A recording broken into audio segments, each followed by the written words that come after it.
शारदीय नवरात्रि में आज हम माता रानी का जिक्र करेंगे जो एक दिन में 3 रूप बदलती हैं।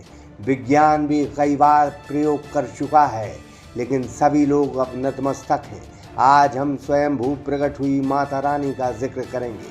मध्य प्रदेश के सागर जिले के रेहली विकास खंड के रानगिर में भरपूर प्राकृतिक सौंदर्य के बीच पहाड़ी पर मां हरसिद्धि मैया का मंदिर स्थापित है।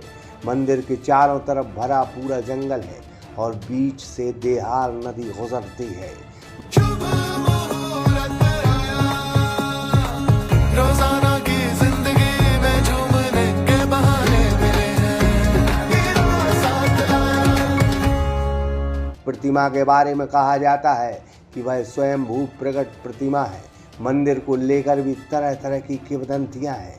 कोई सती के योग बल से शरीर त्याग की कहानी से इसे जोड़ता है तो किसी का कहना है कि जंगल से एक छोटी बालिका बच्चों के साथ यहाँ खेलने आती थी और किसी चरवाहे ने जब बालिका का पता पूछा तो बालिका यहीं बस गई, जिन्हें माँ हरसिद्धि कहा जाता है। माँ दिन में 3 रूप बदलती हैं। रानगिर मंदिर की महिमा के बारे में कहा जाता है कि जो भक्त सच्चे मन से एक नारियल अर्पण कर मनोकामना मांगता है वो जरूर पूरी होती। रेहली मार्ग पर स्थित 5 मील चौराहे से मां हरसिद्धि के मंदिर के लिए रास्ता जाता है।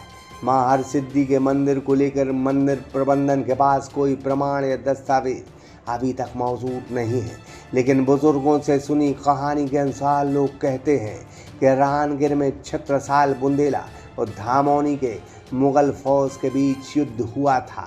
युद्ध में राजा छत्रसाल बुंदेला विजय हुए थे। उन्होंने मां हरसिद्धि की महिमा से प्रभावित होकर करीब 200 साल पहले मंदिर का निर्माण करवाया था। पहाड़ी पर स्थित होने के कारण मंदिर पहुंचना काफ़ी दुर्गम था, लेकिन समय के साथ साथ सुविधाएं बढ़ी और आज मंदिर सुगमता से पहुंचा जा सकता है। मां हरसिद्धि मंदिर को लेकर किंवदंती है कि दक्ष प्रजापति के अपमान से दुखित होकर सती ने योग बल से अपना शरीर त्याग दिया था। सती के शरीर त्यागने से नाराज भगवान शंकर ने सती के शव को लेकर विकराल तांडव किया। तब भगवान शिव के कोप से पूरे विश्व में हाहाकार मच गया। तब भगवान विष्णु ने सती के शव को अपने चक्र से अंगों में बांटा और यह अंग जहाँ जहाँ गिरे वहाँ शक्तिपीठ स्थापित हुए। कहा जाता है कि सती माता की रान यानी जांग इसी जंगल में गिरी थी, इसलिए यह इलाका रानगिर कहलाता है। बाल रूप से जंगल में खेलने के लिए माँ हरसिद्धि यहाँ आती थी।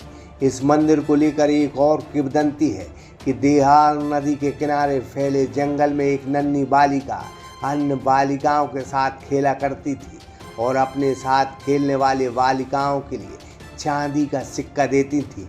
इस बारे में जब गांव के लोगों को पता चला तो गांव के लोगों ने पूछताछ करने का प्रयास किया लेकिन सफल नहीं हुए।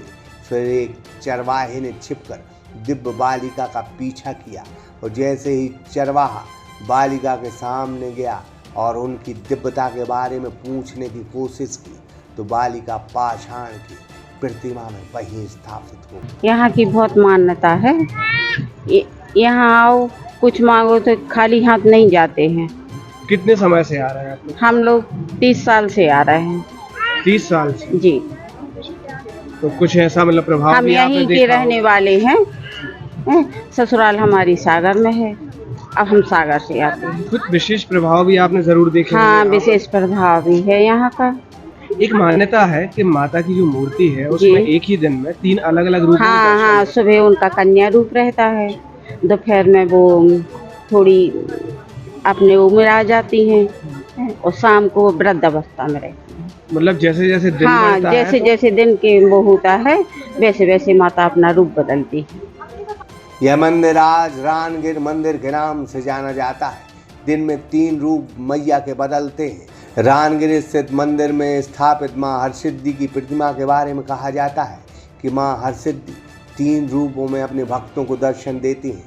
सुबह के समय मां बालिका रूप में दर्शन देती हैं, दोपहर में मां पूर्ण रूप में दर्शन देती हैं और संध्या के समय वृद्धा के रूप में माँ दर्शन देती हैं। माँ के रूप बदलने के लिए कृत्रिम रूप से कोई श्रृंगार नहीं किया जाता है। स्थानीय लोग कहते हैं कि पहर के साथ माँ का रूप अपने आप बदल जाता है। सरकारी रिकॉर्ड के अनुसार चैत्र की नवरात्रि में रामगढ़ में करीब 20 लाख श्रद्धालुओं ने माता के दर्शन करने पहुंचते हैं। मध्य प्रदेश और उत्तर प्रदेश के बुंदेलखंड इलाके के लोगों की आस्था का केंद्र यह मंदिर अपने भक्तों की हर मनोकामना पूरी करता है। कहा जाता है कि सच्ची श्रद्धा के साथ जो भी श्रद्धालु माँ के लिए नारियल अर्पण कर मनोकामना मांगता है उसकी कामना जरूर पूरी होती है। आशु दुबे, सागर एक्सप्रेस न्यूज, रहली।